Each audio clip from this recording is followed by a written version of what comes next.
வணக்கம் நண்பர்களே, நீங்கள் கேட்டுட்ருக்கிறது பார்க்கிங் ஸ்டோரிஸ். வாங்க நம்ம இப்போ கதைக்குள்ளே போகலாம். ஒரு ஊரில் ஒரு குதிரையும் ஒரு நத்தையும் வாக்கிங் போகும்போது மீட் பண்ணுச்சான். இந்த குதிரைக்கு அது பெரிய சூப்பர் ஃபாஸ்ட் எக்ஸ்பிரஸ்ன்னு நினப்பு. அதை அந்த நத்தையை பார்த்து வாரையா நம்ம ரேஸுக்கு போகலான்னு கிண்டலாக ஓட்டிருக்கு. நத்தை நார்மலாகவே ஸ்லோவாக தானே போகும்.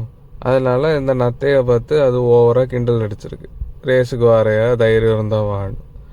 நத்தையும் கோவமாயி வாரேன்டாண்ணா ரேஸுக்கு, இந்த ஞாயிற்றுக்கிழமை வச்சுப்போம், வீக்கெண்ட் நான் கொஞ்சம் ஃப்ரீ, இப்போ வேலைக்கு போகணுன்னு சொல்லி 2 பேரும் பிரிஞ்சு போயிட்டாங்க.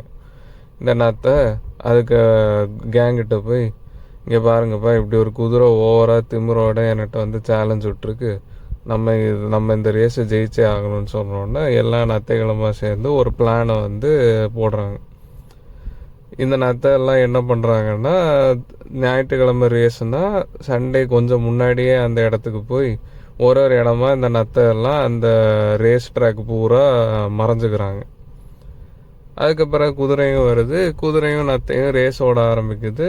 நத்தையை பார்த்துட்டு குதிரை, இனி வாய்ப்பே இல்லை உனக்கு என்ன கேட்ச் பண்ணேன்னு சொல்லி ஸ்பீடாக ஓட ஆரம்பிக்குது. கொஞ்சம் தூரம் போய் சரி நத்தை தான் ஸ்லோவாக தானே வருமே, கொஞ்சம் ரெஸ்ட் எடுப்போம்னா அங்கே பார்த்தா நத்தை அதை தாண்டி ஒரு ஸ்டெப்பு முன்னாடி இருக்குது. என்னடா இது, ஐயோ அப்படின்னு சொல்லிட்டு மறுபடியும் ஸ்பீடாக அந்த குதிரை ஓடுது. மறுபடியும் போய் நின்று பார்த்தா இதை விட ஒரு ஸ்டெப்பு முன்னாடி நத்தை இருந்திருக்கு. சரி மறுபடியும் சூப்பராக ஸ்பீடாக போய் ஃபினிஷ் லைன் வரைக்கும் போயிடலாம்னு சொல்லி பார்த்தா ஃபினிஷ் லைன் தாண்டியே அந்த நத்தை போயிடுச்சு.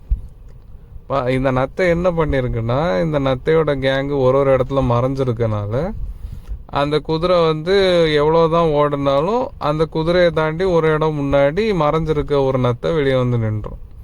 கடைசியில் இந்த குதிரைக்கு தெரியாது.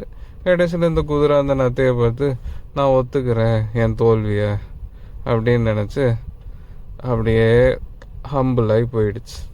இந்த நத்தையும் நல்ல ஒரு பாடத்தை சொல்லி கொடுத்துட்டோம், இனி இந்த குதிரை யாரையும் அவங்க எடையை பார்த்தோ அல்லது அவங்க நேச்சுரல் உடம்பை பார்த்தோ அவங்களோட எபிலிட்டியை பார்த்தோ இது கணக்கு போடாது, கொஞ்சம் அடக்கி வாசிக்கும் அப்படின்னு இந்த நத்தை நினச்சிட்டு சந்தோஷமாக போயிடுச்சு.